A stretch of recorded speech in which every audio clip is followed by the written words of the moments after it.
Dans le système français, on pointe le manque, on pointe la faute, alors qu'on devrait pointer les qualités. J'ai l'impression que l'école m'a permis d'identifier mes manques, mais m'a jamais permis d'identifier quelles étaient mes forces. Je suis Isabelle Payot et je dirige l'Académie de la psychopédagogie positive. J'ai dans mon cabinet des enfants, des adolescents qui sont ultra performants et ils vont très très mal. C'est un sujet qui est quand même tabou de manière générale dans la société, la psychologie. Je viens d'une histoire de violence, d'éducation violente et très maltraitante. Et donc j'ai compris qu'en fait, la force dans la psychologie, c'est de pouvoir relier les gens. La question du travail, pour moi, elle est centrale dans notre construction, de notre personnalité, de notre identité. Quand je regarde autour de moi, je ne vais pas avoir en tête quelqu'un auquel je peux aller parler de tout à 100%. Qu'est-ce que tu aurais envie de partager à quelqu'un qui nous écoute aujourd'hui et qui ressent au fond de lui un manque d'alignement ? Isabelle, bienvenue. Merci. Bienvenue dans l'épisode. Hyper content de te retrouver Ouais, moi à aussi, mon je suis micro. contente de répondre à tes questions, Ça que fait- je ne connais pas. Ça mais fait que longtemps je qu'on ne s'était découvrir. pas vu, mais j'en ai plein. Ah voilà, ça Et c'est va. ça qui est génial. Ouais. Et j'en ai déjà une première pour démarrer. On va parler du travail aujourd'hui, Ouais, un sujet qui te passionne, ouais, que tu connais bien. ouais. Pourquoi avoir choisi le travail ? C'est un peu le travail qui m'est tombé dessus. J'allais dire, c'est l'inverse. C'est le travail qui m'a choisi. Moi, j'ai eu plusieurs métiers, j'ai eu plusieurs phases dans ma carrière. Donc, j'ai d'abord travaillé dans le secteur privé. Je faisais du développement commercial pour une société franco-anglaise que j'ai dû quitter pour des questions de valeur qui étaient vraiment pas du tout alignées avec moi. Donc, c'était un peu douloureux pour moi de rester. Et puis, c'est une période de ma vie où j'avais eu mon premier enfant. Donc, finalement, c'était pas si mal que je quitte. Et j'ai trouvé un emploi dans la formation continue pour les adultes. C'est-à-dire que j'aidais des personnes à retourner au travail. Donc, on les formait pour qu'ils puissent se reconvertir, etc. Et au bout de quelques temps, j'ai réalisé que certains retrouvaient du travail très facilement. Ils repartaient à l'emploi. Tout se passait bien, et d'autres restaient coincés, comme s'il y avait quelque chose qui les empêchait, un gros élastique qui les accrochait dans le dos, là. Et je me suis dit, il y a un truc à creuser, et il y a un truc à creuser dans la boîte noire. Ça venait pas de la formation qu'on leur donnait, c'était la même pour tous. J'ai commencé, je lisais déjà des choses sur la psychologie, et à un moment, je me suis dit, mais moi, j'aimerais beaucoup, beaucoup comprendre ce qui se passe là-dedans, et j'ai envie de retourner faire des études pour devenir psychologue. La seule chose, c'est que je ne pouvais pas quitter mon travail parce que j'avais besoin de ce salaire-là. On avait besoin de 2 salaires à la maison et de 3 enfants. Je devais m'occuper de mes enfants. Et donc, en cherchant le hasard de la vie, alors moi je dirais la bonne providence, a mis sur mon chemin le CNAM, le Conservatoire national des arts et métiers, où j'ai vu qu'il y avait une formation de psychologue clinicien du travail. Donc, je me suis inscrite. Je pouvais faire le soir, le samedi matin ou certains après-midi. Donc, tout collait parfaitement. Et puis, quand je suis arrivée, le premier jour, donc j'étais en amphi avec la prof qui s'appelait Pascale Molinier, je m'en souviens encore, je me suis contenue pour ne pas pousser des cris de joie. Tellement la nana répondait à toutes mes interrogations. Ouais, c'est comme une épiphanie. Tu sais que tu es à l'endroit où tu dois être et c'est complètement grisant, quoi. Donc, le soir, quand je suis rentrée, j'étais comme une folle, quoi. Mon mari me dit, qu'est-ce qui t'arrive ? J'ai dit, c'est dingue. Enfin bon, c'était vraiment, j'étais comme une dingue. Et ensuite, j'ai eu la chance, notamment dans les TP, les cours, les travaux pratiques, de rencontrer à côté de moi une jumelle, quoi. C'était une fille qui avait mon âge, qui était dans la même situation familiale. Et donc, on s'est aidés. On s'est soutenus pendant le parcours. Et on est toujours amis. Et d'ailleurs, elle travaille toujours pour moi à la Fabrique à Bonheur. Et on a fait le parcours comme ça. Et plus j'avançais, plus je trouvais que la question du travail, elle était centrale dans notre construction. Parce qu'on ne va pas se construire simplement du côté identité personnelle. On dit qu'il faut se développer, le développement personnel. Ouais, ok, c'est chouette de se connaître, hein, il faut, c'est impératif. Mais moi, je préfère parler de développement individuel au service du collectif. On est des animaux sociaux, on a besoin d'interagir, de travailler ensemble. Donc, la question du travail, pour moi, elle est centrale dans notre construction de notre personnalité, de notre identité. Donc, il n'y a pas d'écart entre Identité perso, identité Mmh mh. pro. Pendant longtemps, on a entendu ça, oui, quand on arrive au travail, on laisse, ses soucis au vestiaire et cetera. C'est une grosse connerie ça, parce qu'en fait, c'est impossible, sinon je ne peux pas me couper en 2. Sinon ou si je me coupe en 2, je suis un peu schizophrène, quoi. Donc le travail pour moi, c'est une super, entrée parce que j'adore l'idée dans le travail de la contribution. C'est on vient sur terre, mais pourquoi faire? On vient sur terre pour contribuer un temps qu'on ne connaît pas, Mmh. hein. On connaît la date d'entrée, on ne connaît pas la date de sortie, mais dans ce temps qui m'est donné et que je ne connais pas, qu'est-ce que je vais faire pour contribuer à développer les choses, à aider les autres, à m'aider moi-même, et cetera. Donc mon entrée du travail, elle est vraiment profondément ancrée dans ma pratique et une fois que j'ai quitté donc la formation continue, j'ai monté ma première consultation et j'ai tiré le fil, de la clinique des apprentissages en me disant: «À partir du moment où on met le pied à l'école, où on nous demande de travailler dans un cadre précis avec des consignes et cetera, c'est pas différent d'une clinique du travail». Donc du coup, j'ai accompagné aussi des enfants, des ados ou des jeunes adultes qui sont en difficulté avec leur travail scolaire, avec leur travail d'études et cetera. Parce que c'est aussi à cet endroit-là qu'on construit qui on va être plus tard. Quand j'interviens en entreprise, quand j'identifie des problématiques dans certaines équipes, et cetera, je vois bien que certains peuvent avoir 35, 40, 50 ou plus. À l'intérieur, moi, je vois bien le petit 8 ans, CE2, 6 ans, CP, et les problématiques qui étaient déjà là à ce moment-là. Donc moi, voilà, ma passion, c'est ça, c'est le travail, la contribution, et c'est mon entrée. Tu as parlé de l'école primaire et cetera. Ouais. Moi, je trouve que c'est un sujet qui est passionnant, sur le fait qu'on nous, formate un petit peu d'une Oui, certaine oui, manière bien sûr, bien sûr. dès le plus jeune âge. On nous apprend à entrer dans des cases, à respecter ci, respecter Ouais, ça. On nous ouais, explique qu'il y a tel type de métier qu'il faut faire, d'autres un peu moins et cetera. absolument. C'est quoi ton point de vue par rapport à ça, par rapport à l'école, Mmh. par rapport à là où on essaye de nous emmener et à quel point ça nous aide ou à quel point est-ce que ça peut nous desservir? Le système scolaire français, c'est un système qui est en train de s'améliorer parce que les enseignants eux-mêmes en ont marre, je pense, d'enseigner d'une certaine manière. Mmh. Mais c'est pas un système qui va nous faire vraiment grandir. On va nous dire: «Voilà ce que tu dois faire». On te dit pas comment le faire. On va te dire le quoi, mais on va pas te dire le comment. Donc bah, moi, ma façon d'apprendre, c'est pas ta façon d'apprendre, par Mmh. exemple, ni celle d'un autre. Donc on nous aide pas à découvrir notre propre profil d'apprentissage. Donc ça, c'est un peu oublié. Et puis, d'autre part, il y a une exigence, c'est quand même une éducation à la performance. Donc il y a ceux qui font les bons parcours, qui ont le bac avec mention, qui rentrent dans une bonne prépa, qui vont faire les bonnes écoles, et cetera, et on arrive en haut de la pyramide. Donc c'est un système scolaire qui forme à l'excellence. Mais l'excellence de quoi? Moi, j'ai Selon certains ouais, critères, voilà, il y a des critères. Par contre, ça forme pas au bien-être. Parce que dans le travail, il y a cette question-là. C'est vraiment, est-ce que je me sens bien? Moi, j'ai dans mon cabinet des enfants, des adolescents qui sont ultra performants. Tu regardes leur bulletin scolaire, c'est magnifique. Mmh. Ils ont des félicitations, ils ont des notes incroyables. Et ils vont très très mal. Ils ont des troubles anxieux massifs, ils ont peur de ne pas réussir. Alors que, voilà, tout dit le contraire, mais à l'intérieur, rien n'est installé. Ils pensent que bah, pour le moment, ils ont du bol, ça Mmh. marche, mais ils ne savent pas comment ils font. Donc le système scolaire, il est, selon moi, il ne prend pas suffisamment en compte les spécificités de chacun ou les troubles des apprentissages. On peut avoir des troubles des apprentissages et réussir brillamment. Je ne sais pas si on prend un ancien président, Nicolas Sarkozy, qui a visiblement un trouble déficitaire de l'attention avec hyperactivité, ben, il est devenu président. Mmh. On a un ministre des Affaires étrangères aujourd'hui qui est dyslexique. Et alors, voilà, trouble des apprentissages, mais on peut réussir quand même brillamment. Donc ça, c'est pas suffisamment pris en compte. Et du coup, ça donne souvent des parcours qui sont douloureux. Moi, je vois des gens qui ont des parcours scolaires où ils ont une revanche à prendre là-dessus.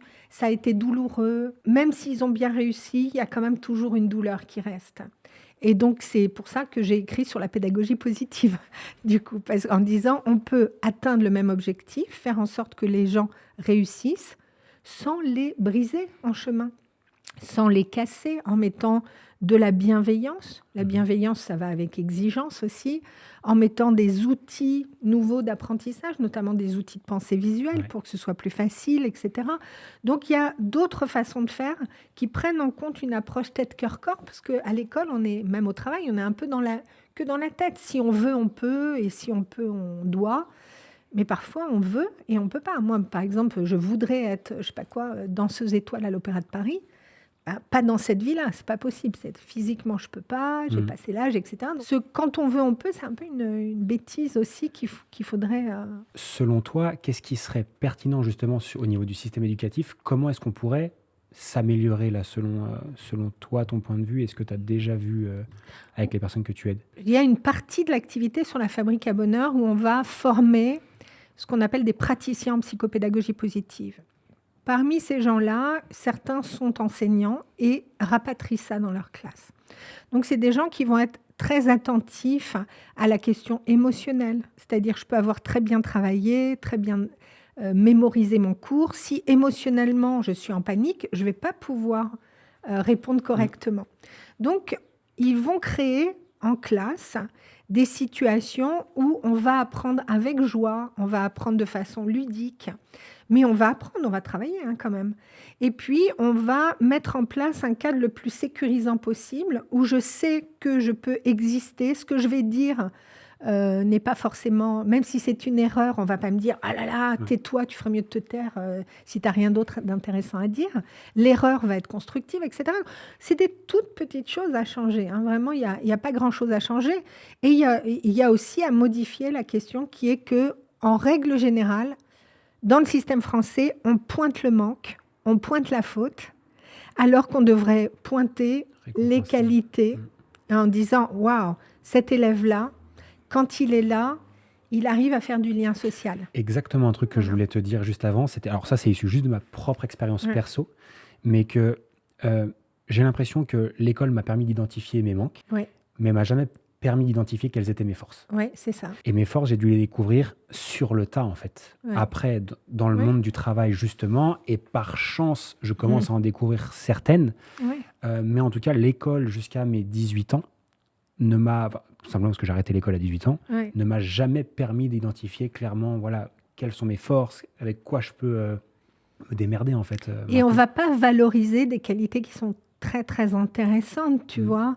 Il y a un questionnaire, moi je fais de la psychologie positive aussi, donc il y a un questionnaire des forces de caractère que j'aime beaucoup, qui te classe tes forces de caractère de la première à la 24e. On dit que les 5 premières, c'est tes super pouvoirs, c'est ton trousseau de clés, et la 24e, oublie-la pour cette vie-là, tu l'expérimenteras pas. Donc, mais par exemple, moi en dernier, j'ai persévérance. Ça veut dire que je ne peux pas faire des choses qui me demandent de souffrir quand je le fais. Pas possible pour moi. Donc, je ne courrai jamais de marathon, par exemple. C'est pas la peine, je n'essaierai pas. Par contre, j'ai pas persévérance, mais j'arrive à mener des projets à bout. Pourquoi ? Parce que j'ai une autre force de caractère qui s'appelle reconnaissance de la beauté et qui fait que j'aime le travail bien fait et que je suis très engagée vis-à-vis des autres. Donc, je vais faire mes projets, je vais les aboutir parce qu'il y a une équipe, parce qu'on le fait ensemble, parce qu'il faut que j'aille au bout, que je ne veux pas mettre les autres, je ne veux pas les coincer, j'aime que le travail soit bien fait, etc. Mais il y a un certain nombre de traits de caractère qu'on va valoriser dans le parcours scolaire, d'être sérieux, donc il ne faut pas trop se marrer, si on rigole trop, ça ne va pas, il faut être sérieux, il faut être rigoureux, il faut être persévérant, blablabla. Que des choses qui ne font pas très envie quand même sur le papier, mais c'est vrai que le système scolaire, il favorise des gens qui ont ce profil-là et il oublie d'autres personnes, comme je disais, quelqu'un qui a comme force de caractère gentillesse, par exemple. Eh bien, dans un groupe, c'est quelqu'un qui va être très empathique, très attentionné aux autres, etc. Et cette force de caractère-là, elle est utile dans un groupe à l'école, mais elle sera utile après en fonction de ce qu'on va choisir comme métier. Si cette personne devient, je ne sais pas, aide-soignant, infirmier, médecin, ce qu'on veut, il aura besoin de ça aussi. Donc, il y a des qualités qui ne sont pas suffisamment explorées pendant le parcours scolaire et qui pourtant vont être ultra utiles après. Une chose, par exemple, à l'école, on nous demande, c'est une compétition les uns contre les autres. Il y a le plus fort, le moins fort, le machin, etc. OK. Mais au travail, on va nous demander de travailler ensemble. de travailler en groupe avec des gens qu'on n'a pas choisis. Comment je fais pour collaborer alors qu'on ne m'a jamais appris à collaborer auparavant ? Qu'on m'a toujours demandé d'être en compète, de me comparer aux autres. Il y a celui qui est meilleur, il y a celui qui est moins bon, etc. Donc ça aussi, c'est à changer. Parce qu'au travail, on a vraiment besoin, même si on ne s'est pas choisi, de travailler pour une même intention et des mêmes objectifs. Avant qu'on jump sur le travail, on parlait des forces et de ces qualités qui ne sont pas justement évaluées, récompensées, peu importe. Partons du principe que l'école ne nous permet pas aujourd'hui, peut-être que ça évoluera, etc., mais en tout cas, elle ne nous permet pas de déceler quelles sont nos forces et qu'est-ce qui va pouvoir nous servir beaucoup pour l'après. Est-ce qu'il y a des outils aujourd'hui qui permettent justement de pouvoir s'auto-évaluer, de pouvoir se connaître, se comprendre? Est-ce que je peux faire des choses sur Internet? Comment est-ce que je peux essayer de déceler quelles sont mes forces à moi et qu'est-ce que je peux déjà, tu peux aller passer ce questionnaire. Donc, c'est un questionnaire qui est sur VIA Characters, donc CHA. Je donnerai le lien pour que tu l'ajoutes. Donc, de passer ce questionnaire sur les forces et de voir comment elles sont rangées. Qu'est-ce que j'ai en premier? Et ensuite, moi, ce que je fais, ce que je faisais déjà, par exemple, la semaine dernière avec un groupe de managers, de dire, est-ce que les 5 forces de votre questionnaire, les 5 premières, elles sont suffisamment nourries dans votre travail? Si vous avez citoyenneté, si vous avez leadership, si vous avez gentillesse, générosité, honnêteté, etc., persévérance, est-ce que c'est nourri? Est-ce que vous les mettez en action? Parce que ces forces de caractère, c'est ce qu'on appelle nos valeurs en action. Donc, est-ce que ça, c'est suffisamment nourri? Et c'est ça qui permet de dire, ah oui, là, je ne me sens pas bien dans mon travail, ou il me manque une dimension dans ce que je fais, et je le réalise en voyant mes forces de caractère et en disant, ah ben oui, mais ça, c'est pas du tout nourri. C'est comme si je donnais pas de l'eau à une plante, elle peut pas pousser, quoi, ça peut pas aller. Donc oui, il y a ce questionnaire-là à faire pour déjà découvrir. Et ensuite, ce qu'on peut faire quand on ose, c'est de demander autour de soi, aux gens qui nous connaissent le mieux, si tu devais parler de moi et me définir sur la partie que tu vois de moi dans ma capacité à entreprendre, à mettre en œuvre des choses sur un terrain perso ou pro, qu'est-ce que tu dirais? Et de noter. Il y en a qui vont dire, toi, tu es hyper fiable. Toi, tu es très créatif. Toi. Donc, on va recouper ça. Or, on a tendance à pas oser aller demander autour. On veut trouver en soi la réponse, mais parfois, on n'a pas vraiment conscience de ses qualités. On le fait de façon tellement naturelle qu'on ne va pas penser à la définir.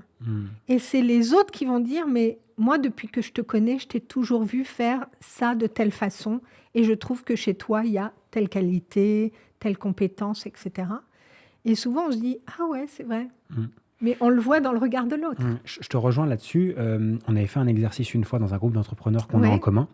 Et il y avait cet exercice qui nous avait été donné de dire, je ne sais plus si tout le monde devait le faire ou pas, mais les gens qui étaient autour de la table devaient dire comment ils nous percevaient. Et je ne sais plus exactement ce qu'on devait dire, etc. Et moi, je sais que ce jour-là, il y a eu quand même certains déclics qui sont arrivés parce que, honnêtement, je pense qu'on n'est pas objectif vis-à-vis de nous-mêmes sur beaucoup de sujets. Et le fait parfois que d'autres personnes nous disent, voilà, toi, je remarque ça, je te trouve hyper ambitieux, hyper inspirant. Quand tu parles, j'ai envie de t'écouter parce que tu m'inspires, voilà, tu me donnes extrêmement confiance, etc. Moi, perso, ça m'a beaucoup aidé pour la suite parce que j'ai pris ce jour-là, spécifiquement, et je me rappelle comme si c'était hier, conscience de certaines choses. Donc, je trouve que l'exercice, il est vraiment pertinent, difficile. Il est difficile parce qu'il faut apprendre à entendre. On est dans une éducation où on va nous dire, ah ouais, toi, ça va, t'as le melon. Dès qu'on dit, moi, je fais ça plutôt correctement, j'ai identifié ça, tout de suite, on pense que c'est de l'orgueil. Or, c'est pas de l'orgueil, c'est être capable de faire un état des lieux de qu'est-ce que je sais faire, qu'est-ce que je fais bien, qu'est-ce que j'aime faire et sur quoi je suis une buse, en quelque sorte. Donc, il y a vraiment d'être avec une vision de soi qui soit au plus juste. Parce que si je dis, oui, alors moi, j'ai beaucoup de leadership, etc., et que les autres disent, non, il n'y a que toi qui le penses. C'est embêtant. Oui, c'est un petit peu embêtant, il y a un souci. On n'a pas toujours une bonne auto-évaluation.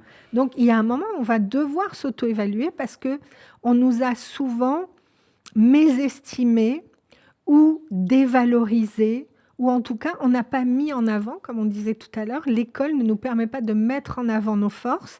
Et quand on sort, on est un peu bah, comme un petit bébé qui vient de naître, tout nu et bien démuni, Ouais. quoi. Je suis issu du domaine du sport. Ouais. Et dans le sport, il y a un truc qu'on fait et qu'on ne refait pas, en tout cas, que j'ai jamais retrouvé dans la vie pro. C'est que on n'est pas objectif dans le sport non plus. C'est-à-dire que quand par exemple, on joue au foot, on se voit nous avec notre propre spectre, mais on ne sait pas ce que ça rend de l'extérieur. Et on ne sait pas ce que les gens pensent. Ouais. Et on a du mal à évaluer c'est quoi vraiment nos points forts et nos points faibles. Dans le sport, il y a la vidéo où on est filmé et après on peut soit déjà se regarder nous-mêmes, déjà ça nous permet d'avoir un angle qui est beaucoup plus large et de dire ok, Ouais, de se bon c'est pas tout à fait distancier, comment moi je le pensais, Ouais. ça rend pas vraiment comme ce que moi je pensais, donc ça me donne déjà un premier niveau de critique un peu plus objective, mais surtout il y a des analystes vidéo qui sont là pour Oui. regarder un petit peu et dire bah voilà, ici non, tu devrais faire ça, Oui. ça attention c'est peut-être ton point faible, ça par contre t'es extrêmement fort. Oui. Et en fait les joueurs dans le foot, mais dans tous les sports, on va maximiser leur performance souvent en essayant de gommer avec eux leurs points faibles qui sont clairement identifiés grâce à une prise de vue un peu plus large. Ouais. Et donc, je disais, gommer peut-être les points faibles et surtout pousser peut-être un peu plus leurs points Ouais. forts parce qu'on a cette vue, etc. Et je trouve que dans le monde du travail, est-ce qu'on a des outils comme ça qui permettent à un employé ou un entrepreneur, un salarié, pardon, ou un entrepreneur, est-ce qu'on a des outils comme ça qui nous permettent de prendre du recul suffisamment et de pouvoir vraiment se juger? Bah, logiquement, il y a quelque chose qui s'appelle le feedback positif qui vient du manager. Logiquement. Logiquement. Et là, il y a encore un défaut là-dessus, c'est que comme on vient de ce milieu scolaire qui est très normatif, qui évalue par le c'est bien, c'est pas bien, t'es bon, t'es mauvais, etc. Quand on arrive en entreprise et qu'on revit l'évaluation de fin d'année ou de début d'année avec son manager, on se retrouve quasiment dans la même position. Et quand on est entrepreneur et qu'on fait un lancement, par exemple, et que le lancement, soit il est extraordinaire, soit il foire totalement, ça va donner une jauge, un baromètre un peu douloureux de « Waouh, je suis le maître du monde » ou bien « j'ai foiré totalement ». Donc, on va être très, très sur ces montagnes russes émotionnelles. Pourquoi ? Parce que comme l'estime de soi, elle n'est pas calée, la réussite va venir me nourrir, donc ça va faire que ça va me sécuriser, et l'échec va venir me démolir. Donc il y a quelque chose à renforcer à l'intérieur, de dire qu'est-ce que je tire de cette réussite ? Pourquoi ça a marché à ce moment-là ? Qu'est-ce qui vient de moi et qu'est-ce qui vient du contexte extérieur ? Et qu'est-ce que je tire de cet échec ? Qu'est-ce qui m'appartient et qu'est-ce qui ne m'appartient pas du tout ? De pouvoir faire du tri. Donc, il y a déjà à se poser soi-même ces questions, parce que trop souvent, on va attendre de l'extérieur d'être validé. On attend que le regard des autres nous valide. Or, le regard des autres et les commentaires qu'ils peuvent nous faire, ça va nous aider. Comme tu disais tout à l'heure, les gens te donnent des billes et tu dis « Ah ouais, tiens, ça, intéressant, je le prends, etc. » Mais tu n'as pas tout pris d'abord. Et donc, le regard des autres nous aide, mais ce n'est pas le regard des autres qui va entièrement nous valider. Il faut qu'on s'auto-valide quand même. Ouais. Est-ce que mon expérience, qu'est-ce que j'ai fait de mon expérience ? Là, j'ai foiré cette chose-là. Qu'est-ce que j'en ai fait ? Sur le moment, c'est douloureux. C'est évidemment douloureux. Comment j'arrive à me relever de ça, tu vois ? Donc, c'est tout ce questionnement-là, ce cheminement-là, qu'on devrait avoir... on devrait être son meilleur coach là-dessus. Ouais, peut-être qu'on nous explique déjà comment s'auto-coacher, parce que peut-être qu'en effet, je pense qu'on est notre meilleur coach. On est notre meilleur coach, mais parfois, on va soit se mentir, parce que c'est trop douloureux, on dit « de toute façon, c'est la chanson d'Aznavour, quoi. Les autres ne m'ont pas compris, j'étais un super chanteur, etc. » Je me voyais déjà. Donc, on va se mentir, on va se raconter des histoires, ou bien on va dévaloriser ce qu'on a fait, minimiser en disant « ouais, ça a marché, mais bon, je ne suis pas si super que ça ». Donc, on va toujours avoir tendance à passer d'un extrême à l'autre. Or, si on veut être honnête avec soi-même, on peut s'asseoir en disant bon, « ok, je vais bien me traiter. Déjà, je vais être un bon ami pour moi-même. Si j'étudie la situation, qu'est-ce que j'en tire ? Qu'est-ce que je ne referai pas ? Qu'est-ce que je vais conserver ? Qu'est-ce que je peux améliorer ? » Donc, c'est toujours ces questions-là qu'on peut se poser. C'est intéressant ce que tu dis, on se pose avec soi-même, on prend le temps. Oui. Et je pense qu'on ne le fait pas assez, ça, de manière générale, tous. Alors, voilà, mais je pense que de manière générale, ce n'est pas quelque chose de naturel. Et pourtant, je pense qu'on aurait beaucoup à y gagner, parce que très souvent, on sait ce qu'on ne fait pas, par exemple, qu'on devrait faire. Ou on sait ce qu'on fait qu'on ne devrait pas faire, etc., etc. Et quand tu le dis comme ça me parle beaucoup, parce que je me dis, même personnellement, j'ai déjà fait ce travail-là 1 ou 2 fois, mais je pense qu'il faudrait le répéter encore et encore, parce qu'au fond de nous, je pense qu'on a souvent les clés de ce qui nous manque ou de l'atteinte de nos objectifs ou du nouveau poste ou peu importe ce que c'est. Tout, en fait. Que l'on soit, si on est manager, c'est un temps qu'on doit impérativement prendre avec soi-même pour regarder son management, mais surtout pour poser les bonnes questions à ses collaborateurs. Si on est entrepreneur, c'est un temps qu'on doit absolument prendre aussi pour se dire où j'en suis, est-ce que j'ai envie de continuer dans cette direction, si j'y pense, comment est mon niveau d'énergie, etc. D'être vraiment très au clair avec ça. Et la plupart du temps, la majorité des équipes, des managers ou des entrepreneurs me disent « Ah oui, mais moi, je n'ai pas le temps. » Mais on a le même temps, tout le monde a le même temps. C'est « Je ne prends pas le temps. » Mais ce temps-là, si je le prends, il va m'aider à aller plus vite derrière. Et surtout, il va m'éviter des grosses conneries, quand même. Parce que d'être toujours dans une forme d'urgence où on court comme le lapin d'Alice, là, avec son chrono, j'ai pas le temps, ça va m'amener dans le mur au bout d'un moment. Donc, il y a nécessité de se poser, mettre à plat, même ne serait-ce que pour se dire, OK, tout va vraiment bien. C'est chouette, j'ai mis en place cette chose-là. Pour le moment, ça donne pas les résultats que j'escompte, mais je sens que c'est dans cette direction qu'il faut aller. Pas être en train de changer constamment. Donc, et de faire le point. Et de pouvoir faire des feedbacks positifs. Et dans le feedback positif, il y a aussi ce que j'attends, si j'ai des collaborateurs, de dire, voilà, ça, super, j'apprécie, et voilà en quoi tu m'aides. Au milieu, c'est la technique du sandwich. On va dire, moi, j'attends que tu t'améliores sur cet axe-là, qui pour moi n'est pas exactement ce que je voudrais. Ouais. Comment tu peux le faire? De quoi tu as besoin de ma part pour pouvoir le faire? Et puis ensuite, de terminer avec autre chose de positif. C'est ça, la technique du sandwich. Et c'est pas... Il y en a qui l'interprètent mal, cette technique du sandwich, parce qu'ils vont dire un truc un peu gentil au départ, mais qui en général est basé sur que dalle. Ouais. Après, ils vont balancer des vacheries terribles. Et là... pleine bourre. Et du coup, après, il dit « Ouais, mais sinon, ça va. » Ça va bien. Et donc, non, parce que là, avec ce que tu viens de me mettre dans les dents, moi, je ne peux pas avancer. Tu viens de me couper les pattes. Donc, le feedback, c'est vraiment de dire qu'est-ce que je veux, qu'est-ce que j'attends de cette personne et est-ce que je crois encore en lui. Du coup, parce que je pense à ça, j'ai eu cette discussion la semaine dernière, si on a quelqu'un qui ne fait pas l'affaire, on va dire, non, là... tu vois, il y a telle chose qui, moi, me convient pas, j'aimerais que tu t'améliores. Et la personne en face dit, ouais, mais moi, je vais faire un effort, tu vas voir. On ne le laisse pas partir en disant, OK, très bien, amen.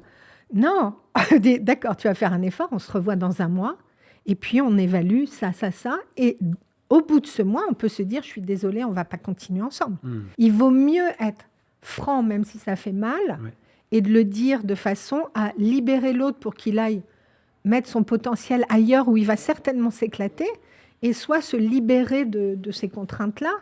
Mais le feedback, il doit être fait de façon correcte pour que les deux soient gagnants dans l'histoire.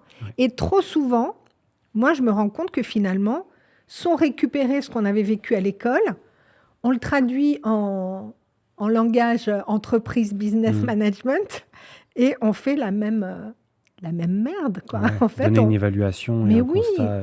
une évaluation qui est très infantilisante. Énorme. Ouais, très paternaliste ou maternaliste, infantilisante, comme voilà, je te tiens la main, je te dis ce que tu dois faire, hop, voilà ton bon point, hop, tu as une image, etc. Bon. C'est vraiment un sujet qui est de plus en plus présent. En tout cas, j'ai l'impression, c'est vraiment ce contexte de comment on se sent au travail. Ouais. Que ce soit, alors il y a la notion d'entrepreneur, de salarié, mais pour moi ça revient quand même au final à la même chose. Et c'est un sujet qui est de plus en plus présent, c'est réussir à se sentir bien dans son environnement travail. On a aussi ce fameux sujet balance, équilibre pro-perso qui est omniprésent, etc. Il y a plein d'avis qui sont différents. Quel est le tien par rapport à ça? Sur l'équilibre vie pro-vie perso, moi, j'ai un avis qui est que si on espère que l'équilibre, il va être à 50-50, vaut mieux arrêter d'espérer, ça ne sera jamais ça. Jamais, jamais. Il y a des moments où on va être à 70 ou 80% sur son pro. Peut-être parce qu'on lance une entreprise, parce qu'on est sur un gros projet, qu'on doit être supra-investi là-dedans. Et puis, du coup, il ne restera que 30 ou 20% sur le côté perso. Et c'est OK parce que ce n'est pas au jour le jour que ça se calcule, ni même à la semaine. C'est vraiment de voir ça sur une durée plus longue. En disant, sur mon année, par exemple, si tu es expert comptable, eh bien, ton mois de mai, tu peux toujours rêver de prendre tes ponts. Ça n'existe pas puisque tu es en train de faire tes bilans de fin d'année. Donc, tu sais que tu vas bosser à mort, mais qu'une fois que ça sera terminé, après, tu vas pouvoir souffler. Donc, notre activité, elle est comme ça. Et dans notre vie pro, dans la balance vie pro, vie perso, il y a couper l'illusion que ça va être 50-50. Donc, pouvoir de temps en temps se dire, là, j'ai vraiment mis le paquet sur le pro, je vais créer l'espace pour avoir du perso où je vais pouvoir vraiment souffler. Parce que dans le travail, il n'y a pas juste notre volonté. On a un corps. Ce corps-là, on n'en a qu'un seul pour toute la vie. Et on peut vite l'épuiser si on s'engage trop fort. Si on ne fait pas attention, on se dit « Ah oui, mais là, je n'ai pas très bien dormi, mais ce n'est pas très grave, je vais récupérer, etc. » Si on repousse les limites de notre corps, à un moment, lui, il va nous taper à la porte. On va avoir un petit début de mal de dos, on va avoir des insomnies, des choses comme ça. Puis à un moment, il va se mettre en arrêt total. Donc, il y a à garder cet équilibre-là, physique déjà. Et puis, sur le perso, il y a aussi à se dire qu'il y a un moment, le travail, il va s'arrêter.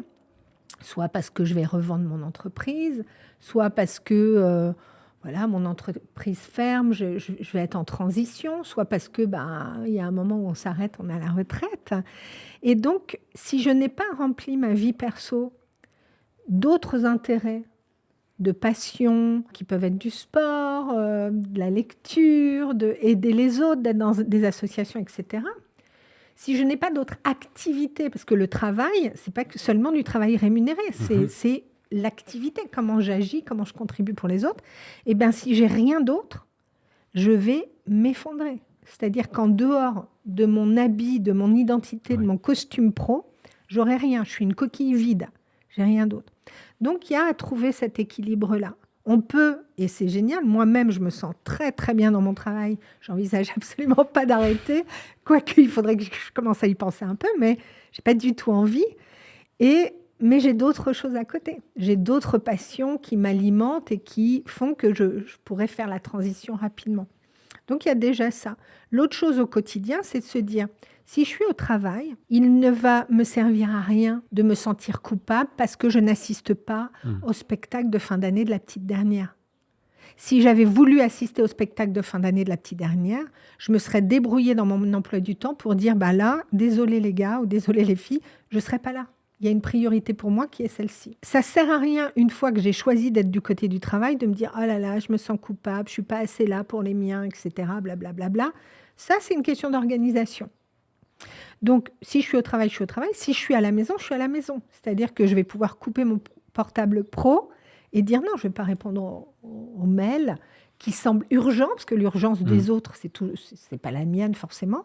Et à moins de travailler dans un service d'urgence ou un service de greffe d'organes, où là, il faut que je me bouge les fesses, a priori, il n'y a rien qui ne puisse pas attendre le lendemain. Comment on fait ça ? Parce que je prends un cas d'entrepreneur ou d'un salarié très, très impliqué dans son travail. Beaucoup de personnes, j'ai plus les stats, j'avais regardé ça avant qu'on fasse la session ce matin, mais je crois que c'est à peu près 70 à 80% des personnes qui déclarent avoir du mal à vraiment couper le soir en rentrant et le week-end. Moi, c'est compliqué, par exemple. Je suis entrepreneur, c'est vrai qu'on a toujours le cerveau qui travaille un petit peu. Alors oui, on peut couper le téléphone, on peut couper ces choses-là, mais est-ce qu'il faut vraiment couper ? Et si c'est le cas, c'est quoi les outils, par exemple, qu'on peut utiliser pour ça ? C'est simplement, quand on est entrepreneur, alors si on est salarié, collaborateur, il faut impérativement que le manager soit celui qui dise stop. Par exemple, moi, je vois à certains moments, à la Fabrique à Bonheur, quand on a eu beaucoup bossé sur Calliope, qui est le fameux Calliope pour les organismes de formation, il y a des moments où je disais, c'est bon, rentrez chez vous. Barrez-vous, faut souffler un peu. On a suffisamment travaillé beaucoup et tard. Donc maintenant, prenez de la marge. Donc c'est au manager aussi de dire, ça suffit, il n'y a rien qui puisse attendre le lendemain. Donner l'autorisation. Quand on est entrepreneur, c'est un peu plus difficile parce qu'on doit s'auto-réguler. On doit se donner l'autorisation de décrocher. Et on doit couper notre envie d'être dans un contrôle, de dire, ah oui, mais il y a ça qui est arrivé, ah oui, où en sont les ventes, ou machin. On a du mal à mettre sur pause. Et on se dit, si je mettais sur pause, je le remplirais avec quoi ce temps-là ? Qu'est-ce que je ferais ? Donc, il y a cette question à se poser. Est-ce que je vais voir des amis? Est-ce que je vais en profiter pour aller au ciné? Est-ce que je vais aller faire du sport? Est-ce que je vais faire rien parce que ça fait du bien aussi? De dire, OK, je vais me sevrer un peu d'une forme d'addiction au travail qu'on peut avoir, et notamment des outils, tu vois, addiction au téléphone, à l'écran, etc. Donc, il y a à s'autoréguler. Je ne dis pas que c'est facile. Moi, la première, c'est difficile pour moi, mais il y a un moment où on dit, bon, stop là. J'ai le souvenir ça doit être l'été 2020. Si je ne dis pas de bêtises, j'étais en Grèce. On était parti avec Julie, donc ma copine, en vacances. Et je me rappelle avoir vécu des vacances horribles. Je pensais qu'à travailler, je décrochais pas de mon téléphone, j'avais l'esprit qui partait à droite, à gauche, ah j'ai oublié ci, ça. Et alors ça a bouffé mes vacances, ça a bouffé les vacances de Julie aussi. Oui, c'est ça. Avec le recul maintenant, ça va, je suis plus du tout sujet à ces problèmes. Et ce qui m'a aidé, c'est l'organisation en fait. En réalité, c'est de peut-être un peu mieux m'organiser la semaine et de savoir que voilà, le travail était accompli à telle date et que je pouvais revenir dans 10 jours et que je continuerai sur la suite. C'est moi, perso, ce qui m'a aidé à être un peu mieux organisé. Et aussi accepter que même si je suis en vacances, parfois, je peux avoir mes pensées qui vont un petit peu au travail parce que je suis un entrepreneur, j'aime ce que je fais et c'est pas trop grave. Mais non, ça, c'est pas grave de penser. Tu vois, tu dis, ah tiens, j'ai cette idée-là qui me vient, hop, tu la notes tout de suite, tu vois. C'est pas grave d'être traversé par ça. Ce qui est grave, c'est de croire qu'on est corvéable à merci pour nos clients, etc. On peut très bien mettre... Bonjour, j'ai mis dernièrement, je suis partie quelques jours à Noirmoutier et j'ai mis, voilà, je suis partie sur une île un peu loin et j'aurai plaisir à vous répondre à mon retour. Point. Donc les gens m'écrivent, reçoivent ce message d'absence en se disant, bah, tiens, je suis obligée de m'appliquer à moi-même parce que je prône à mes patients ou aux gens que j'accompagne en entreprise. Parce que si je leur dis, ah, maintenant je suis tout le temps là, vous pouvez m'appeler 24 heures sur 24. Ben non, tu ne m'appelles pas 24 heures sur 24. Et il y a un autre truc, et ça me fait penser quand tu le dis, les messages, les emails. Ben oui. J'ai appris qu'on n'était pas obligé de répondre à quelqu'un dans les 10 minutes. Ouais, exactement. Et que ça fonctionnait très très bien aussi. Oui. Il faut vraiment aller chercher... travailler sa peur de ne pas être aimé, de ne pas être apprécié. Si je ne réponds pas, qu'est-ce qu'on va penser de moi? Donc tout ça, c'est des croyances qui sont souvent construites dans l'enfance, de ce qu'on nous a dit du travail. Ah oui, au travail, tu dois être correct, honnête, serviable, blablabla. Tu ne peux pas laisser, par exemple, on va te dire, ah ben non, les clients, on est au service des clients. Donc c'est le client avant tout le monde, le client a toujours raison. Etc. Oui, ok, mais dans une certaine mesure, parce que sinon, ça devient de la tyrannie. Donc, il y a quand même à être capable de se traiter aussi bien qu'on peut traiter un client. Donc, de s'appliquer à soi-même le fait qu'il y a des moments où on a besoin d'être déconnecté, que la réponse, elle arrivera le lendemain, et que si la personne montre de l'impatience, bah, ça lui appartient, ça ne m'appartient pas. D'avoir besoin qu'on réponde dans les 5 minutes, non. Moi, je répondais comme ça parfois à des patients qui disaient « Je vous ai écrit un mail ce matin, il m'a envoyé un l'après-midi, mais moi, j'étais en consultation, je ne réponds pas pendant mes consultations. » Et donc, je dis « Mais moi, quand vous serez en consultation avec moi, vous verrez que je ne réponds pas au téléphone et je ne réponds pas à mes mails. Et je pense que vous allez apprécier que je sois 100% avec vous. » Et donc, au bout d'un moment, les gens comprennent. C'est-à-dire que quand tu fais quelque chose de correct, tu ne vas pas dire « Attendez, je vous arrêtez votre histoire et hop, je prends mon téléphone. » Ça ne se fait pas, tu vois.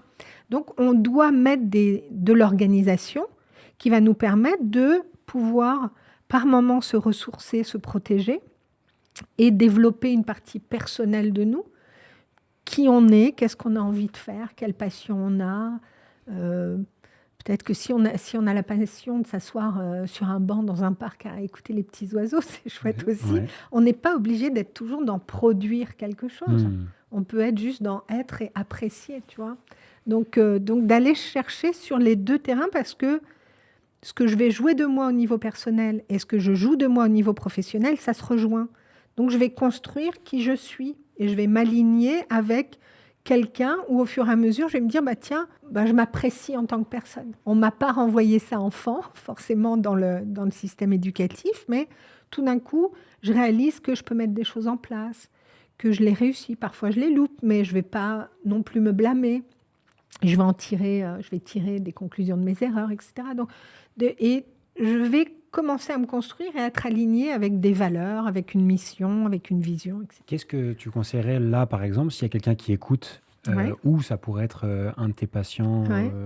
que tu as, qui aujourd'hui te dit, bah voilà, moi aujourd'hui j'ai mon activité, mais justement j'ai du mal à trouver mon soi-disant équilibre. Oui, Enfin, on a vu une qu'on forme pouvait trouver une d'équilibre. forme Ouais. d'équilibre, mais Ouais, ouais. peut-être pas à l'instant T, Ouais, ouais. qu'elle s'allonge un petit peu. Est-ce qu'il y aurait des choses qui sont intéressantes à aller travailler ou des conseils que tu as l'habitude de donner par rapport à ça? Alors moi, je te donne un exemple précis qui est que quand je reçois dans mon cabinet des patients qui sont en burn-out, quand ils sont en burn-out, ils sont en burn-out, hein, tout est cramé. Ouais. C'est-à-dire qu'ils n'ont plus la force d'aller travailler, physiquement, ils ne peuvent plus. Et voilà, le mental est au ralenti, émotionnellement, ils ne vont pas bien, etc. Et pour les aider ils reprendront contact avec le travail parfois très, très tard, hein, dans 18 mois plus loin. Hein. Mais au départ, je leur dis, pensez à quelque chose que vous pouvez faire et qui vous donne de l'énergie. J'ai une patiente qui, elle, c'était faire des tapis, tisser des tapis. Une autre, ça va être faire de l'aquarelle. Un autre, ça va être juste d'aller marcher un peu, tu vois. Donc, ils vont, ou d'écouter une musique qui leur fait du bien, de se reconnecter avec des choses qui font du bien. C'est comme, tu sais, quand on a été bien malade, puis avec une grosse crise de foie, on se dit, qu'est-ce que j'aimerais bien manger qui me ferait du bien? Et il y en a qui vont dire, comme moi, bouillon, vermicelle, carottes, et d'autres qui vont dire, je sais pas quoi, salade d'avocat.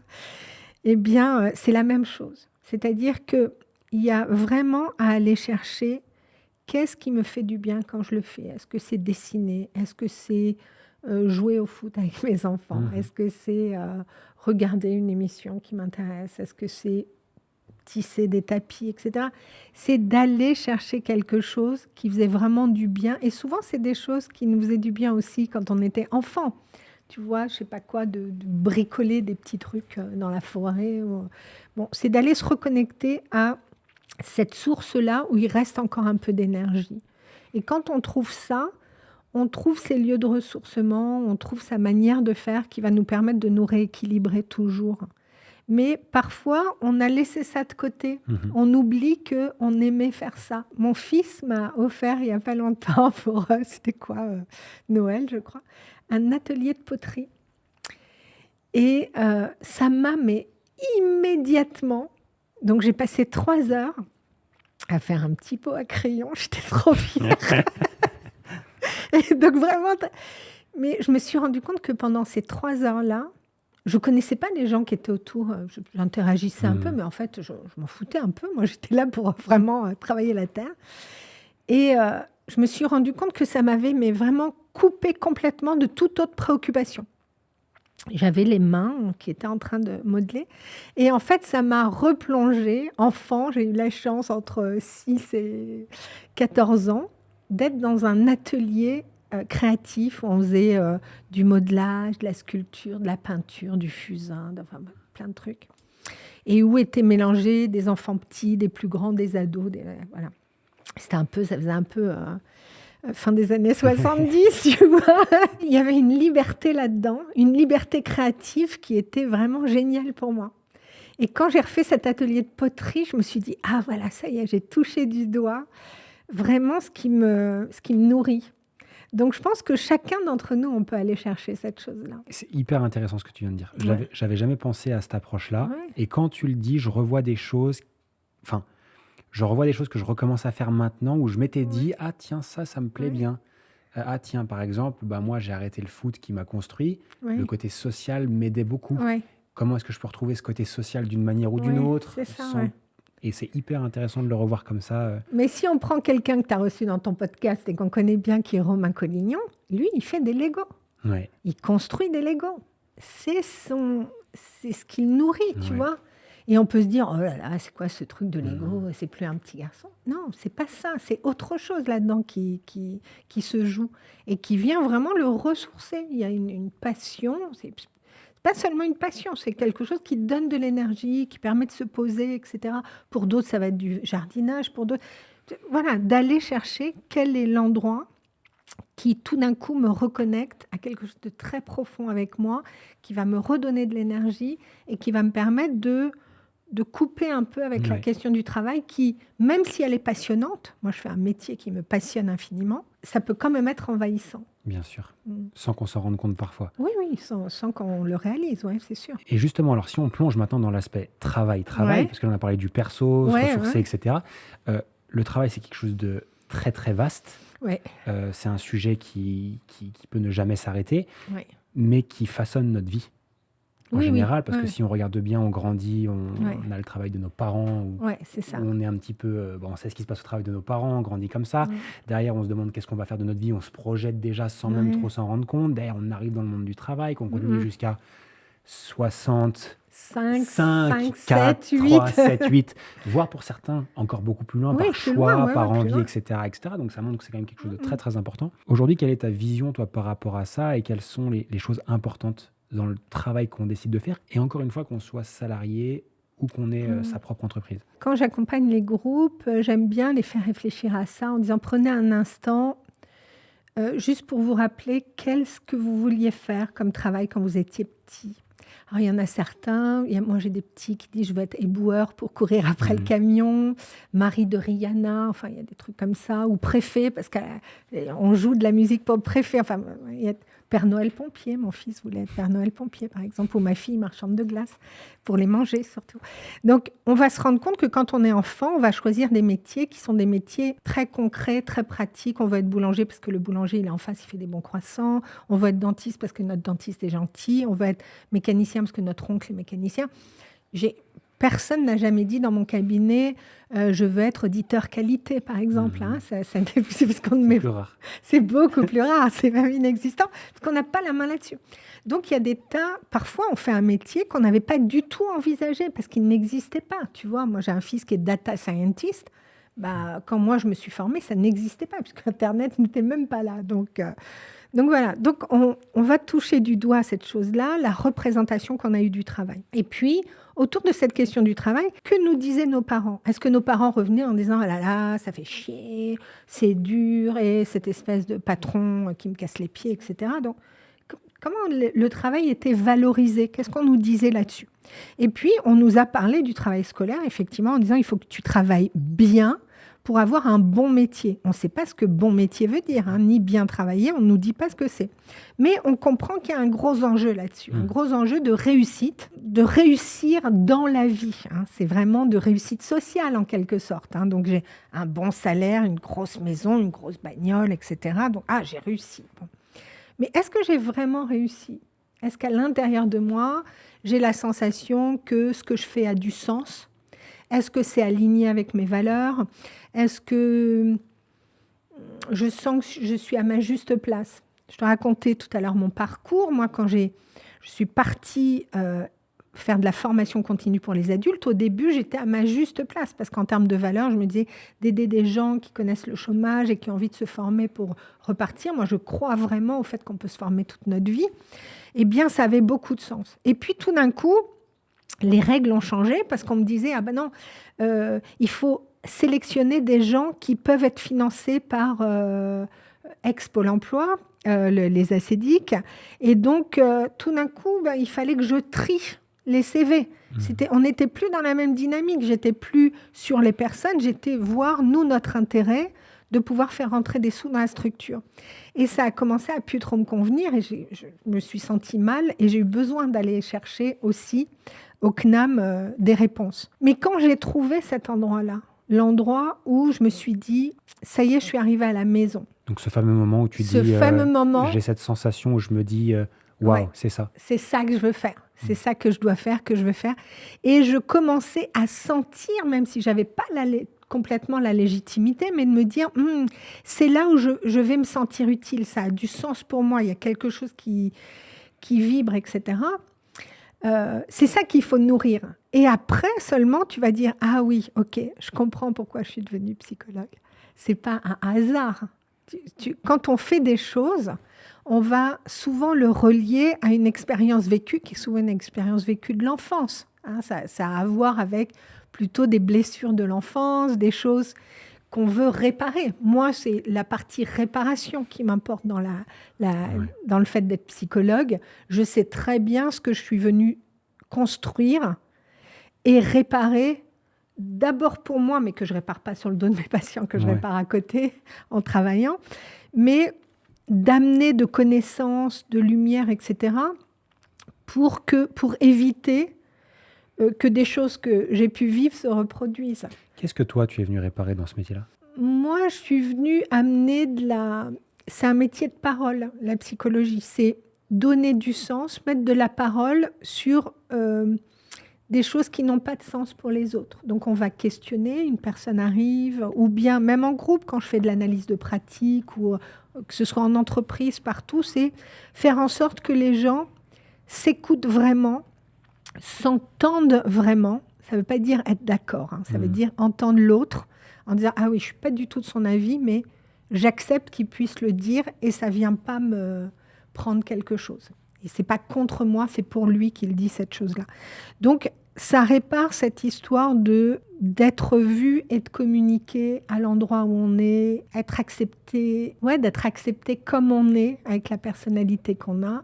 Moi, je viens d'une histoire de, comment le dire, de façon un peu édulcorée, je viens d'une histoire de violence, d'éducation violente et très maltraitante, où on te disait plutôt de te taire constamment, et si tu osais montrer un morceau de toi, voilà, c'était pas possible, on était plus à vouloir te casser qu'autre chose. Et donc j'ai compris qu'en fait, la force dans la psychologie, c'est de pouvoir relier les gens, faire en sorte qu'ils puissent avoir le bon mot qui corresponde à la bonne émotion, pas dire autre chose, de les accompagner en douceur pour qu'ils puissent se reconnecter vraiment à du ressenti et pouvoir accepter l'autre, accueillir l'autre, tu vois, être en lien. Je ne sais pas comment dire, faire la paix en quelque sorte, faire la paix avec soi, avec les autres. C'est un sujet qui est quand même tabou de manière générale dans la société, j'ai l'impression, la psychologie, ou faire appel à des psychologues. Oui, ouais. Alors, certaines personnes sont ouvertes sur le sujet et vont te dire, voilà, je vois un psy ou quelque chose comme ça, mais majoritairement, les gens ne s'étendent pas sur le sujet. Oui, et pourtant, moi je sais pourquoi, parce que ça peut être dire, bah voilà, psychologue, et forcément, bah, j'ai un problème mental, ou j'ai un problème que j'arrive pas à résoudre, et ça peut être, pour moi, mal associé. Peut-être que quand on est psychologue, on ne se rend peut-être pas compte de l'image que ça peut renvoyer, mais je pense que il y a des gens qui ont des raisons. Oui, il y a une peur en tout cas. Il y a une peur d'ouvrir la boîte noire. C'est quoi ce métier de psychologue en fait, en fin de compte ? À quoi ça sert et pourquoi c'est intéressant de voir quelqu'un, parce que c'est comme ça qu'on dit, de voir quelqu'un. D'être suivi, comme je dire. vois quelqu'un, je suis suivi. Quand tu as mal aux dents, tu ne te poses pas la question et tu vas chez le dentiste. Voilà, si tu as mal au dos, tu vas aller voir ton médecin, etc. On pense vraiment la douleur physique, on va la penser assez facilement. Et on va aller voir la bonne personne pour ça, pour que la douleur physique s'arrête. Quand on a une douleur qui n'est pas directement physique, mais qui est une douleur psychologique, un questionnement, quelque chose où je sens que je ne suis pas bien avec ça. Et ce pas bien avec ça, ça va avoir des conséquences parce que dans les choix que je vais faire, dans les métiers que je vais choisir, dans les partenaires que je vais choisir dans ma vie, dans des décisions que je vais prendre, eh bien, ça va biaiser la chose.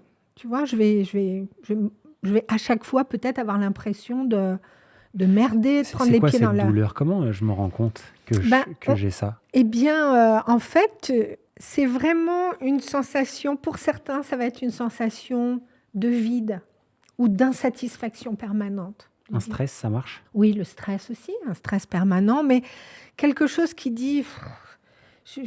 les autres m'énervent, mais en fait, je m'énerve moi-même. Je vais projeter sur eux, etc. J'ai l'impression que ma vie, elle est un peu naze, etc.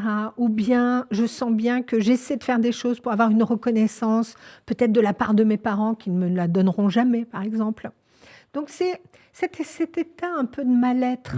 On ne se sent pas bien, mais on ne sait pas forcément pourquoi. On ne peut pas l'identifier aussi bien qu'une rage de dents. À ce moment-là, il est toujours intéressant d'aller voir quelqu'un, un psy, pour déposer ça en disant « moi, je suis un peu dans le brouillard. Je ne vois pas ce qu'il y a, mais je sens bien que je me sens pas bien. J'ai envie de changer des choses, je ne sais pas comment. J'aurais envie je suis insatisfaisant à mes yeux. Donc, c'est toutes ces questions-là. Si on se sous-estime, si on pense qu'on n'est jamais assez bien, si on traîne une forme de malaise ou de tristesse ou de colère, etc., c'est intéressant d'aller le poser dans un endroit où, dans ce lieu-là, la personne qui est face à toi, elle va être absolument bienveillante. Tu peux venir comme tu es, tu vas déposer tout ce que tu veux et il n'y aura aucun jugement sur ce que tu vas dire. C'est-à-dire que quand un patient vient, on va pas, à aucun moment, tu vas dire « Oh là, vous faites pas un petit peu la comédie, là, hein, c'est pas un peu... » Parce que quand tu parles de ton malaise à des gens de ta famille qui t'aiment, pourtant, ils n'ont pas envie de te voir, ils n'ont pas envie de voir que tu vas pas bien, donc ils vont avoir tendance à nier un peu ton truc. « Oh, t'es sûr, là? Non, mais non, ça va passer. » Donc, on va nier ton ressenti. Alors, ton ressenti, toi, tu le connais. Donc, tu vas aller chez quelqu'un qui, lui, va pas nier ton ressenti et va t'aider à clarifier. Peut-être qu'il suffira de 2, 3 séances. Tu n'es pas obligé d'aller 15 ans sur le divan. C'est pas comme ça du tout. En plus, ça dépend ce que tu choisis comme orientation. Il y en a qui vont chez le psychanalyste, il y en a qui vont faire des thérapies brèves, etc. Mais en tout cas, il y a un lieu où on peut déposer les choses. Et à cet endroit-là, on va être accueilli pleinement pour qui on est. Et le fait que l'autre te renvoie ça, te questionne ou mette en mots ce que toi, tu as du mal à dire, parce qu'on va te dire, est-ce que vous diriez que? Est-ce que c'est ça que vous voulez me dire? Ça va te permettre de réfléchir à la situation et du coup à épurer ce qui est douloureux et d'en sortir grandi. On est toujours en phase de croissance. Il y a un moment, on va vraiment grandir, on va prendre des centimètres, et puis à un moment, on va plus grandir, mais il va falloir qu'on grandisse à l'intérieur. Qu'est-ce que je fais de ce qui m'a été donné? Même si j'ai eu une famille formidable, moi, ce n'était pas mon cas, mais moi, je viens d'un certain qui ont eu une famille formidable, et pour autant, ils ont eu des parents aimants, un cadre qui va bien, etc. Il y a quelque chose où ils sentent qu'ils n'ont pas encore trouvé l'endroit où ils peuvent vraiment se déployer, contribuer, apporter du sens aux autres, s'apporter du sens, etc. Donc moi, je trouve que c'est toujours nécessaire de dire, là, je me questionne, ou j'ai un point douloureux, je vais aller consulter. Je remarque, alors c'est ma pure observation, mais qu'en fait, on vit dans un monde où, alors déjà, en premier lieu, il y a très peu de personnes où on peut aller parler. Parce que parfois, alors je parle par exemple dans notre cadre, je parle pas des psychologues. Bien sûr. Par exemple, dans un cadre familial, même amical, etc., on peut avoir des réticences à aller s'ouvrir à des gens sur des sujets, etc. Moi, c'est mon cas. Là, quand je regarde autour de moi, je ne vais pas avoir en tête quelqu'un auquel je peux aller parler de tout à 100%. Mais en plus, tu as dit un truc très, très vrai tout à l'heure qui m'a vraiment fait tilt, c'est qu'il y a des endroits où je pourrais parler. Mes amis, ma famille, je peux le faire. Aujourd'hui, on a les réseaux sociaux. Il y a des gens, ils profitent de parler en story pour se livrer. Mais tu as dit un truc qui était hyper parlant pour moi, que tu as dit sans jugement, ou du moins sans donner son avis sur la chose, etc. Et aujourd'hui, on a très peu d'endroits où on peut parler librement sans être jugé. Et du coup, pour moi, c'est pour ça que ça répond à ça. Alors, moi, par exemple, je ne suis jamais allé voir de psychologue. Sauf moi. Sauf toi. Mais je fais appel à un coach mindset. Mais au final, c'est la même chose. C'est pas tout à fait la même chose. Ton coach mindset, il va être sur des questions où logiquement, tu ne vas pas traiter avec lui des choses qui sont plus intimes, plus liées à de l'enfance, etc. Parce que lui, le coach, il va t'apporter... Il va construire avec toi des solutions. Moi, je ne construis pas de solutions avec mes patients. Tu vas chercher... Je les accompagne à trouver leurs solutions. Donc, je vais avoir cette chose-là qui est que vraiment, le coaching, c'est fait pour te soutenir et t'étayer. La psychologie, c'est fait pour te soutenir, t'étayer, mais te faire grandir sur des questions qui sont vraiment purement très intimes, identitaires. Le coach mindset, il peut t'accompagner sur pas mal de choses, mais logiquement, à moins qu'il soit lui-même thérapeute et psychologue, il n'ira pas sur ce terrain-là. Il y a un moment où il va dire « Oh, ça me dépasse, c'est pas chez moi que tu dois régler cette chose-là. » Je n'avais pas prévu qu'on parle de ces sujets-là, mais ils sont hyper intéressants. Comment on trouve un bon psychologue? Parce qu'aujourd'hui, beaucoup de personnes sont thérapeutes de plus en plus, il y a de plus en plus de formations, etc. Mais comment est-ce qu'on choisit un psychologue aujourd'hui si on veut faire appel à un psychologue? Déjà, maintenant, il y a ce qu'on appelle des avis Google. Alors moi, je ne suis pas sur Google, mais je m'en fiche. Mais il y a ce que les gens vont t'en dire. Voilà. Et puis, la chose la plus importante, c'est d'y aller un peu au feeling. Tu vas, t'arrives, comment ça se passe? Est-ce que la personne, tu lui fais confiance? Est-ce que ce qu'elle te dit te met en confiance? Est-ce que tu penses que cette personne va pouvoir t'accompagner? C'est comme un client qui vient chez toi. Pourquoi il vient chez toi et pas ailleurs? Parce que tout d'un coup, il va avoir confiance en toi, ce que tu vas lui dire, ça va lui parler. Eh bien là, c'est la même chose. Si tu vas chez un psy et que ce psy, tu dis « Oh là là, misère !» ça va pas du tout, l'endroit me plaît pas d'abord. Et puis, j'ai pas le feeling, etc. Il faut fuir, hein, faut changer de psy. Donc il faut, voilà, c'est comme, moi j'ai une boulangerie en face de chez moi qui est géniale, je vais chercher mon pain à cet endroit-là et pas ailleurs. Hein. Donc le psy, c'est un peu la même chose. Il faut qu'il y ait quelque chose, une alliance qui se crée dans la relation. Et la chose la plus importante, c'est d'être en confiance. Est-ce que je suis en confiance? Est-ce que je me sens sécurisée? Est-ce que je sens que quand je dis ça, je suis accueillie sans jugement et à 100%? Donc, faut tester, j'allais dire. Parce qu'il y en a qui vont dire « Ah là là, moi j'ai un psy, c'est super, tu devrais aller le voir. » Toi, tu vas le voir et tu dis « Bah non, pas du tout. » Enfin, moi, tu vois, s'il n'y a pas... comme c'est tellement subjectif, la relation psy-patient, que tu sais pas, il faut que ça colle. Il faut que la personne, sa tête te revienne. Moi, je pose cette question aux enfants qui viennent chez moi, parce que c'est les parents qui prennent rendez-vous.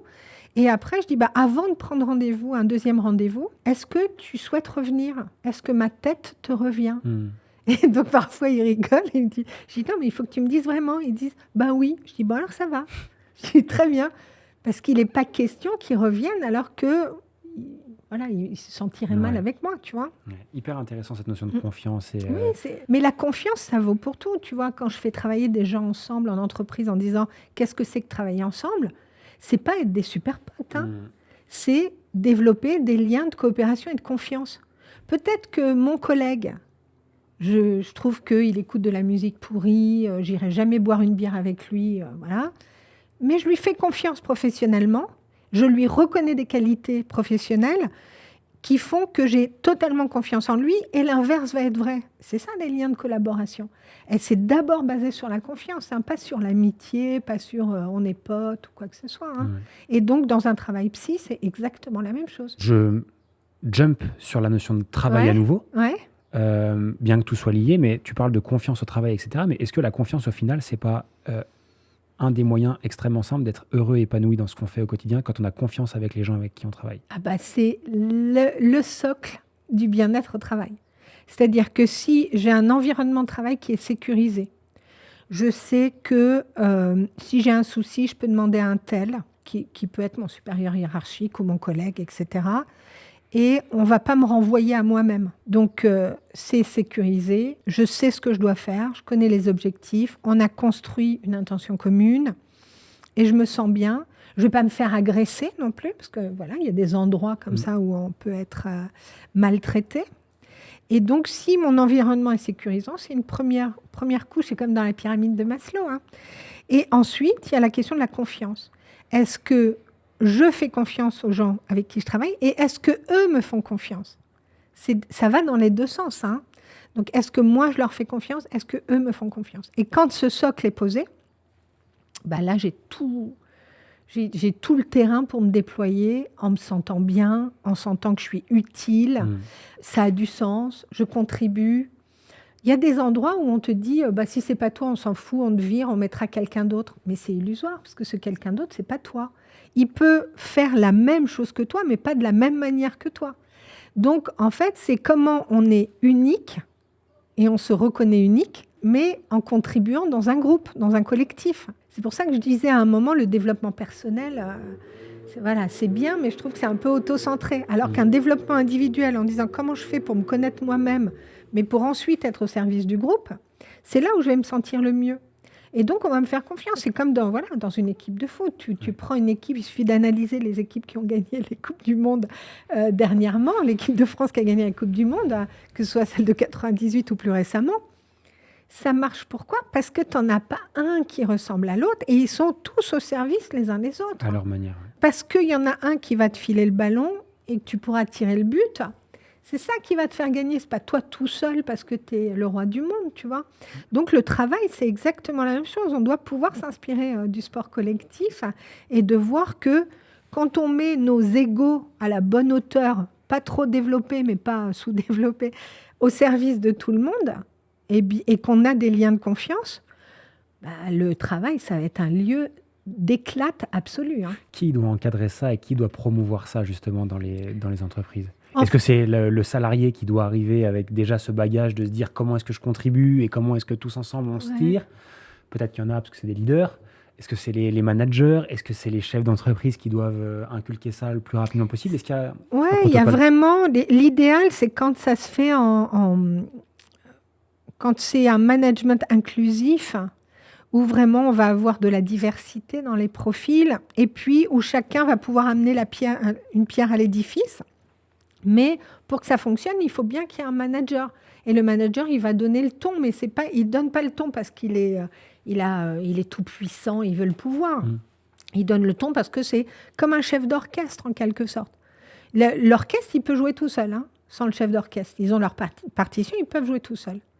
Mais quand il y a le chef d'orchestre, il joue encore mieux, tu vois, il va impulser des choses. Et c'est ça dans une équipe. Il faut un manager qui va avoir la responsabilité, une délégation de responsabilité, mais tous en dessous, chacun a un morceau de cette responsabilité dans ce qu'on doit produire, dans ce qu'on doit faire, de la manière dont on doit travailler. On va avoir une part de responsabilité aussi, et donc la responsabilité, elle se dilue comme ça, on délègue. Mais l'idée, c'est que chacun amène aussi sa vision, qu'on puisse un peu amener sa vision, et que le manager dise « Ok, je t'entends, là, ça ne va pas être possible maintenant, on ne va pas pouvoir le faire, mais c'est une bonne idée, je la garde sous le coude, etc. » Tu vois, donc il y en a un qui va faciliter les échanges. Mais logiquement, si on sort d'une vision trop école primaire où je ne dis rien et j'attends que la maîtresse m'interroge, au travail, on n'est pas comme ça. Logiquement, on doit pouvoir être force de proposition aussi, tu vois. Est-ce qu'il y aurait un sujet qu'on n'aurait pas abordé, notamment sur le travail, un truc qui te tient à cœur, qui te semble pertinent de rajouter? Non, je crois que j'ai pas fait le tour de la question, ou bien toi, t'en as un? Non, c'est vraiment ça. Alors, je vais te tourner la question différemment. C'est une question que j'adore poser dans chacun des épisodes. Imaginons que ce soit la dernière fois que tu as un micro entre les mains et que tu puisses aborder ce sujet du travail. Qu'est-ce que tu aurais envie de partager à quelqu'un qui nous écoute aujourd'hui et qui ressent au fond de lui un manque d'alignement, justement, où il se dit « Ok, je suis peut-être pas à la bonne place, j'ai peut-être pas le bon truc ». Est-ce que, si je te donnais par exemple 3 minutes pour le faire, ce serait quoi ce message que tu aurais envie de partager à ce micro? Sur la question du travail, moi, ce que j'ai envie de partager, c'est le fait que, ce que je disais, dès qu'on met le pied à l'école, on commence à travailler et on va construire notre identité professionnelle. Mais un jour, ce travail, il va s'arrêter dans la visibilité, le côté social, ou le sens du travail où je vais gagner de l'argent. Mais il va continuer jusqu'au bout de la vie, parce que l'activité, elle ne s'arrête jamais. Donc, on est en activité dès qu'on arrive. Ma première activité de bébé, c'est d'explorer le monde, de commencer à apprendre à marcher, à tenir une cuillère, à parler, etc. Donc, on va tout le temps être en apprentissage. Et donc, il me semble qu'il faut penser la question du travail sous une question d'apprentissage permanent, de contribution permanente, et de se dire, même si un jour j'arrête mon entreprise, ma vie ne s'arrête pas. Moi, en tant que personne, c'est pas parce qu'une partie pro va s'arrêter que je suis plus quelqu'un. Donc, c'est vraiment de dire que le travail, il nous construit. Le travail et l'apprentissage nous construisent de la première minute jusqu'au dernier instant de notre vie. Ça permet de le penser du côté de la vie et pas juste du côté d'une réussite qui pourrait être une réussite matérielle, parce que souvent maintenant avec les réseaux, on a tendance à voir « Waouh, machin », alors je ne sais plus les noms là, des influenceurs, machin... Comment il s'appelle? Non, Puccini, c'est un musicien. J'ai dit Poutine au début, je me dis qu'est-ce que Poutine? C'est pas bon, un truc du genre Puccini, là, qui... Max Piccini. Oui, alors, qui fait une photo avec sa famille devant un jet en disant « Ouais, je prends un jet privé pour faire Paris-Courchevel ». Moi, je me dis « Waouh, super ». super, mais pas super. D'abord parce que son empreinte carbone est très forte. Et donc, je me dis, est-ce que c'est ça la réussite? Est-ce qu'il ne me montrerait pas plutôt? J'aurais préféré qu'il me montre, je sais pas, une course de fourmis avec ses gosses, tu vois. Donc, il y a quelque chose comme ça où on va montrer de la réussite en termes de mon chiffre d'affaires, c'est celui-là, mes réussites, j'ai tel poste, telle promotion. Donc, on va montrer beaucoup de choses extérieures et on oublie de montrer la question de l'accomplissement intérieur. Est-ce que justement, et là tu soulèves un truc qui est hyper intéressant, et je te ramènerai juste à ta réponse que tu ne l'avais pas totalement terminée, mais tu parlais de ces gens qui montent sur les réseaux sociaux. Ouais. À quel point est-ce que ça nuit? Ou à quel point est-ce que ça peut fixer des objectifs ou des attentes qui sont soit démesurées, soit qui n'ont rien à faire là au final, et à quel point ça peut même peut-être parfois détruire des gens? Moi, je trouve que c'est intéressant, une question d'inspiration, de dire, tiens, la manière dont cette personne fait ça, c'est très inspirant. Et je vais m'inspirer de ça pour développer ma propre pratique. Quand c'est juste montrer, de regarder, je peux prendre un jet privé, waouh, pour moi, ça ne fait pas rêver. Il y en a peut-être que ça fait rêver, mais ça ne me fait pas rêver. Et moi, j'aime bien cette phrase qui dit « comparaison égale poison ». Si je me compare à l'autre, je vais trouver que l'autre a mieux réussi, que moi, je suis moins bien, etc. Et à l'intérieur de moi, je vais instiller un petit poison qui dit « regarde comme tu es nul et tu n'y arrives pas, etc. » Je vais peut-être avoir de la rancœur, de l'amertume, mais ce n'est pas intéressant. Ce qui est intéressant, c'est de dire « ok, lui, je ne me compare pas à lui, mais je m'inspire de cette personne, de cet autre, etc. » Qu'est-ce que je garde chez lui? Qu'est-ce que je ne garde pas? Parce que ce fameux, alors je suis désolée de l'avoir nommé, mais peut-être qu'il a des trucs super sympas par ailleurs, mais en tout cas pas cette image-là pour moi. Donc c'est vraiment de pouvoir s'inspirer des autres, mais de dire comment moi je me sens avec ça, comment je peux contribuer, qu'est-ce que je vais en faire qui soit vraiment avec un sentiment d'être à sa place. Tu vois comment on peut parfois être inconfortable. Tu arrives dans une soirée où ce n'est pas tout à fait l'ambiance que tu aimes et tu ne te sens pas à ta place. Et ben, dans le travail, c'est la même chose. Il y a des endroits où tu te dis, c'est une soirée où j'aurais mieux fait de ne pas venir. Et au travail, c'est la même chose. On va se dire, ouais, mais là, il y a un truc qui ne va pas. Ça ne va pas avec ce que j'ai envie de faire. Ce qu'on me dit ne me convient pas, etc. Donc, c'est vraiment cette question, quand on parle d'alignement, c'est entre ce que je ressens, ce que je vais dire et ce que je vais faire, il faut que ce soit vraiment aligné. Je ne peux pas avoir un discours. Moi, j'en entends sur des réseaux qui ont un discours voilà, qui est très porteur. C'est des gourous, les gourous d'Instagram. Mais pour certains que je connais, je me dis, mais c'est quand même délirant parce qu'ils ne sont pas du tout ce qu'ils racontent.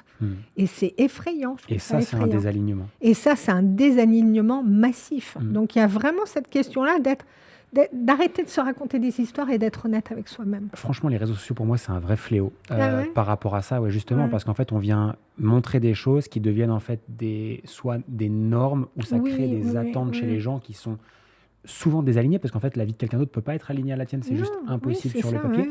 Et tu as dit un truc très juste, sur que moi, je veux juste réappuyer, parce que moi, c'est un truc que j'essaie de répéter, comme je peux aux gens que j'essaie d'aider, c'est de trouver l'inspiration chez ces gens d'une manière, pour que ça devienne moteur. C'est-à-dire que ça te permette ensuite d'actionner des choses et de mettre en place des choses. Et de ne pas te comparer. Franchement, tu ne peux pas faire mieux que dire ça, te comparer, parce qu'en fait, la comparaison, elle ne crée que de la frustration.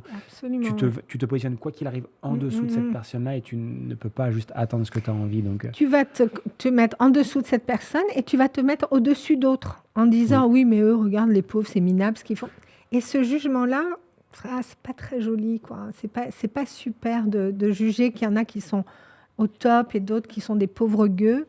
Il faut vraiment être aligné par rapport à soi, en dire qu'est-ce que je veux faire, comment... Est-ce que ce que je fais, ça a du sens? Est-ce que ça amène quelque chose à la mission que je sers? Et déjà, ça, c'est bien. Et comment on le fait dans la pratique sur quelqu'un qui est sur les réseaux sociaux constamment? Moi, par exemple, tous les jours, je passe du temps sur les réseaux sociaux. Et tous les jours, je pourrais avoir la tentation de venir voir une vie géniale de cette personne-là qui est à Bali, de cette personne-là qui est en jet privé, de ce gars-là qui a l'air de vivre toute sa vie dans des hôtels incroyables. Comment est-ce qu'on fait pour se protéger de ça? En fait, moi, j'ai un truc très simple qui est que je ne m'abonne qu'aux gens qui sont porteurs d'un message sain et qui ne sont pas dans quelque chose de show-off. Tu vois, quelqu'un qui va être constamment « Ah, regarde, c'est trop génial, j'ai mon ordinateur à Bali. » Ton ordinateur, tu peux aussi l'avoir à Clermont-Ferrand, tu vois, parce qu'il fait beau aussi. Enfin, si les paysages sont très beaux, tu n'as pas défoncé ton empreinte carbone. Et puis, tu n'es pas réuni qu'avec des Occidentaux à Bali où tu n'amènes rien, tu vois.